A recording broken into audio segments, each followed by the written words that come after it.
तो कई बच्चे हाफिज बने हैं, लेकिन हम हर हाफिज बनने वाले बच्चों को सनद जारी नहीं करते जब तक कि उसकी किरदार बेहतर तरीके से ना हो जाए। लेकिन 4 बच्चे माशाल्लाह इस मरतबा जो सनद हासिल करेंगे वो कारी अता रहमान साहब के शागिर्द हैं।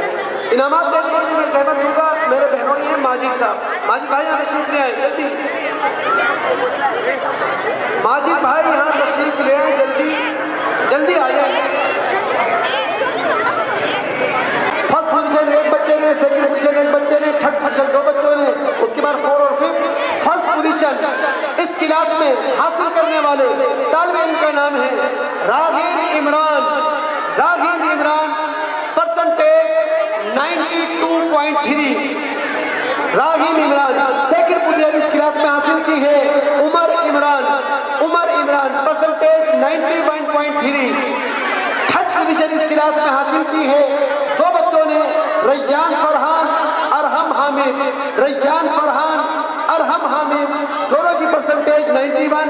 फोर्थ पोजीशन इस क्लास में हासिल की है Saifur Rahman Shahid. Saifur Rahman Shahid percentage 89.3। Fifth position इस क्लास में हासिल की है अरीब आमिर। अरीब आमिर दोनों की इनकी परसेंटेज 88.6।